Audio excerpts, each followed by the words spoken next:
Bonjour et bienvenue.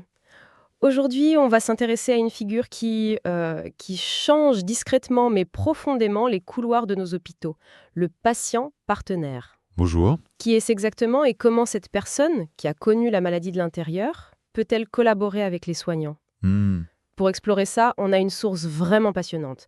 La retranscription d'une table ronde de 2026 avec Gilles Besson, lui-même patient partenaire, face à deux pharmaciens hospitaliers. c'est ça.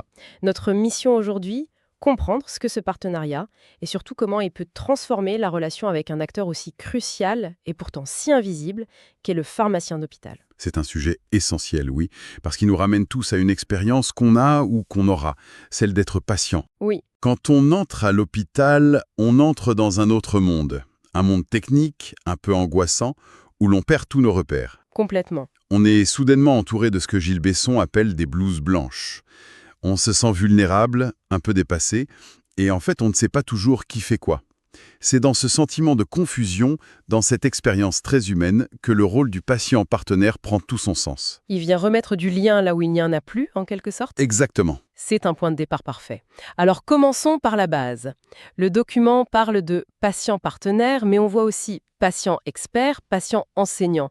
Est-ce que ce sont juste des mots différents pour dire la même chose? C'est la première question que les pharmaciens posent à Gilles Besson. Et sa réponse, elle met tout de suite les choses au clair. Ah, On dira enseignant à l'université, partenaire à l'hôpital, mais ce qui compte, c'est la fonction.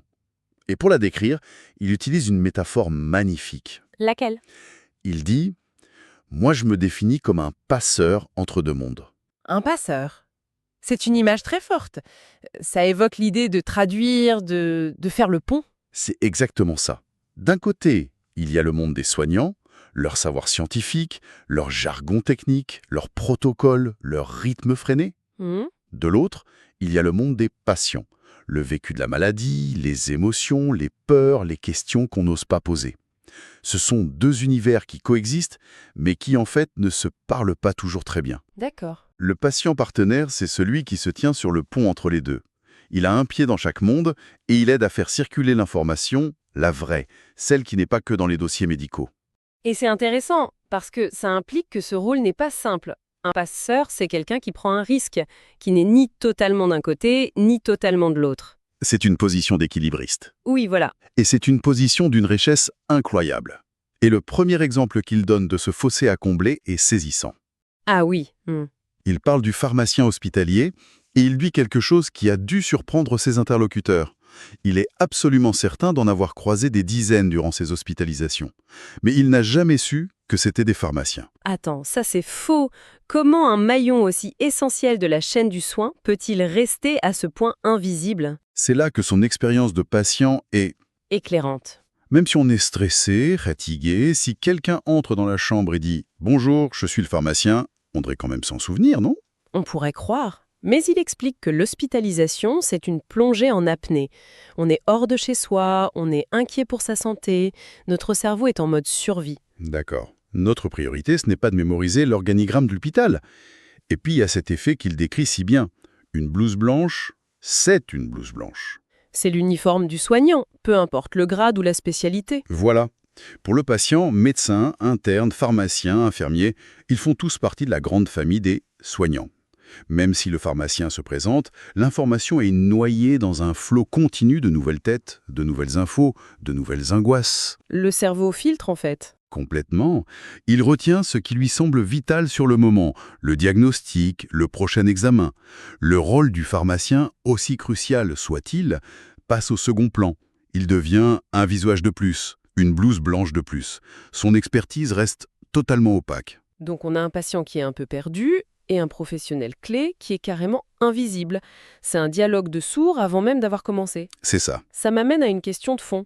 Si ce n'est pas juste une question de mieux se présenter, qu'est-ce qui change vraiment dans la relation pour qu'on passe d'un rapport classique à un vrai partenariat? La différence est abyssale. Besson explique que la relation classique est souvent verticale, hiérarchique. Le soignant sait, le patient reçoit. Mhm.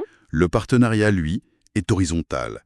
Il le définit comme un échange d'expériences et d'émotions. Un échange. Le mot-clé, c'est échange. Exactement, le savoir technique du pharmacien est essentiel, mais le savoir expérientiel du patient, ce qu'il vit, ce qu'il ressent, comment il perçoit son traitement, est considéré comme tout aussi important. L'expérience du patient devient une donnée aussi valable que les résultats d'une prise de sang. C'est exactement ça. Ce n'est plus une transmission à sens unique, c'est un enrichissement mutuel. Le soignant apprend du patient comment mieux le soigner. Et à partir de là, Besson dresse une sorte de feuille de route de ce que le patient attend concrètement. Ah, ça m'intéresse. Qu'est-ce qu'il y a sur cette liste? D'abord, le patient attend du pharmacien qu'il soit un guide qui accompagne et non un expert qui dirige. Je t'arrête sur ce point. Un guide qui accompagne, pas qui dirige. C'est une nuance subtile, mais elle est énorme. Ça veut dire que le soignant doit accepter de ne pas tout contrôler, de lâcher un peu les rênes. C'est le cœur du sujet. Accepter que le patient soit le premier expert de sa propre vie. Ça demande de l'humilité. D'accord. Ensuite, il attend qu'on s'enquiert de ses besoins réels, pas de ceux qu'on présuppose, qu'on prenne en compte son vécu, ses croyances. Et puis, il y a ce point crucial. Il parle d'une écoute réelle et non d'une écoute de façade. L'écoute de façade, je vois très bien, c'est quand on hoche la tête en pensant déjà à ce qu'on va dire ensuite ou au patient suivant. C'est ça. Mais comment on passe à une écoute réelle dans le chaos d'un service avec le temps qui manque? Besson donne des pistes là-dessus? Oui, et c'est là qu'il donne cet exemple absolument génial de simplicité et de profondeur. Ah! L'exemple de la question la plus banale du monde à l'hôpital, le soignant qui entre dans la chambre et demande « Alors, comment ça va aujourd'hui ?» Et la réponse universelle, ça va. Exactement. Et Gilles Besson, il décortique ce que ce simple « ça va » peut cacher. Il explique que ça peut vouloir dire « j'ai atrocement mal au ventre depuis ce matin ». Ou je n'ai pas le moral, j'ai envie de pleurer. Oui, ou « j'ai peur des résultats de l'examen de demain ». Ou encore, et ça c'est très fréquent, « je ne veux pas vous déranger, vous avez l'air débordé ». Et j'ajouterais même la peur de passer pour un patient difficile, celui qui se plaint tout le temps. Donc on dit ça va pour avoir la paix. Tout à fait. C'est un réflexe de protection. Le savoir expérientiel que le patient partenaire transmet aux soignants, c'est précisément ça.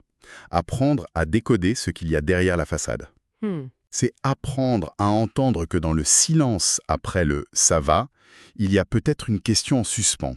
C'est apprendre à relancer avec une question plus ouverte, plus précise. Et à part ça va, qu'est-ce que vous ressentez vraiment? Est-ce qu'il y a quelque chose qui vous préoccupe aujourd'hui? C'est ça, l'écoute réelle. C'est ça. C'est rendre visible l'invisible de la communication. D'accord, on voit bien le bénéfice humain, la relation est plus authentique, plus profonde, mais est-ce que ça a un impact mesurable sur la santé du patient? Est-ce que ça change concrètement quelque chose à l'efficacité du traitement? On y vient. C'est le point de bascule entre le relationnel et le clinique. Et ça passe par un concept que Besson juge fondamental, mais trop méconnu des professionnels eux-mêmes. La littératie en santé. La littératie en santé, ce n'est pas un terme qu'on entend tous les jours. En gros, c'est juste s'assurer que le patient a bien compris ce qu'on lui dit. C'est plus que ça. C'est la capacité d'une personne non seulement à comprendre l'information sur sa santé, mais aussi à l'utiliser pour prendre de bonnes décisions. D'accord.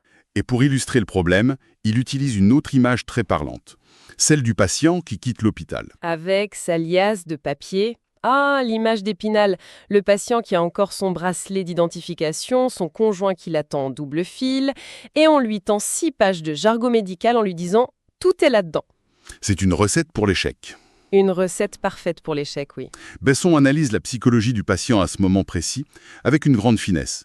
Il explique que le patient n'a qu'une seule envie, s'échapper, retrouver son lit, son chez-lui. Bien sûr. Il est saturé d'informations, il est épuisé physiquement et mentalement.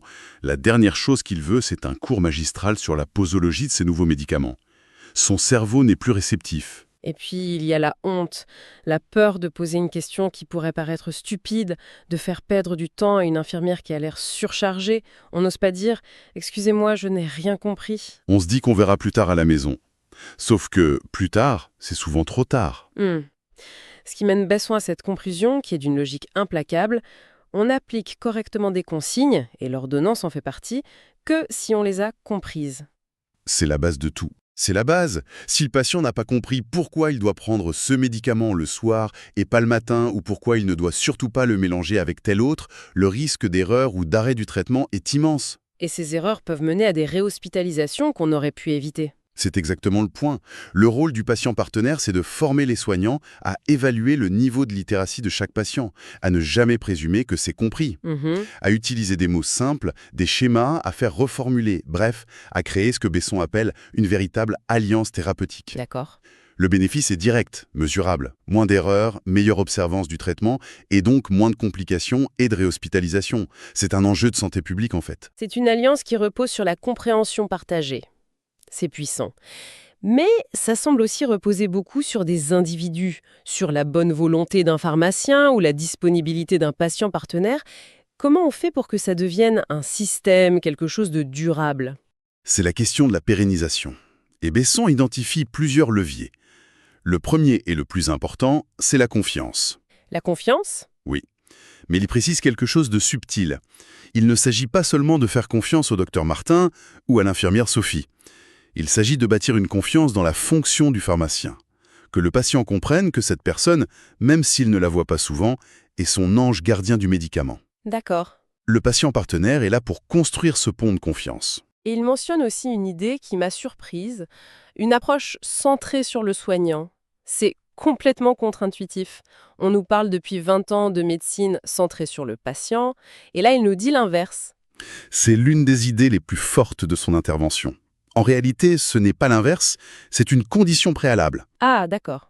Il explique que le patient partenaire doit d'abord se centrer sur le soignant pour permettre à ce dernier ensuite d'être pleinement et efficacement centré sur le patient. Ok, je vois. L'idée, c'est que le patient partenaire ne vient pas faire le travail à la place du pharmacien. Il vient l'outiller. Il lui transmet son savoir expérientiel, sa compréhension des émotions du patient pour que le pharmacien devienne meilleur dans sa propre relation avec tous les autres patients. Il est un formateur en quelque sorte, un entraîneur. C'est exactement ça. Il utilise d'ailleurs le terme de compagnonnage, qui est très ancré dans les métiers du soin. Ah oui, le compagnonnage. Voilà. Le patient partenaire devient un élément de la formation continue des professionnels. Il ne se substitue pas, il accompagne. Et pour que ça fonctionne, il faut une organisation. Bien sûr. Il suggère qu'un patient partenaire pourrait intervenir sur plusieurs services pour diffuser cette culture du partenariat dans tout l'hôpital. Et les bénéfices attendus vont bien au-delà de la simple amélioration de la communication. On parle d'un impact sur tout le système de soins. Oui, et c'est là que ça devient systémique. Selon lui, cette collaboration structurée peut avoir des effets en cascade. Par exemple? D'abord, sur les soignants eux-mêmes, en redonnant du sens, en apaisant les relations, en montrant l'impact direct de leur écoute, on peut contribuer à prévenir leur épuisement professionnel. C'est fou de penser qu'en donnant plus d'écoute aux patients, on pourrait en fait réduire l'épuisement des soignants. Alors qu'on imagine souvent que c'est le manque de temps qui est la cause du problème. Oui, ça change complètement la perspective. Complètement. Et puis, bien sûr, en améliorant la compréhension, on diminue les erreurs médicamenteuses, qui coûtent cher humainement et financièrement. Et enfin, on réduit les conflits, l'incompréhension entre les familles et les équipes soignantes. On passe d'un cercle vicieux de méfiance et de stress à un cercle vertueux. De confiance et de collaboration, exactement. C'est incroyablement riche. Si je devais résumer ce qu'on a découvert aujourd'hui, je dirais que ce patient partenaire n'est pas juste un gentil patient qui aide. C'est un véritable expert, avec un savoir qui lui est propre. Un expert de l'expérience vécue, qui agit comme un passeur pour rendre le soin plus intelligent, plus humain. Son savoir est aussi valable que l'expertise technique. Et cette collaboration a aussi cet effet presque inattendu de rendre visible et plus efficace le rôle d'un professionnel essentiel, mais souvent dans l'ombre, le pharmacien hospitalier. Tout à fait. Avec un objectif final très pragmatique, que les consignes soient comprises pour que les traitements soient suivis. C'est une question de sécurité et d'efficacité, tout simplement. Et pour finir, il y a une idée soulevée par Gilles Besson qui ouvre une perspective beaucoup plus large. Il mentionne que ce partenariat peut aider à éviter l'épuisement professionnel des soignants. Oui. Cela nous amène à une question fondamentale pour la suite. Si le fait de mieux écouter et d'intégrer l'expérience vécue des patients permettait non seulement d'améliorer leurs propres soins, mais aussi de préserver le bien-être et l'engagement de ceux qui les soignent, ne serions-nous pas en train de redéfinir ce que signifie réellement l'efficacité dans notre système de santé ? Ce n'est peut-être plus seulement une question de protocole et de technique, mais aussi une question de connexion et de sens partagé.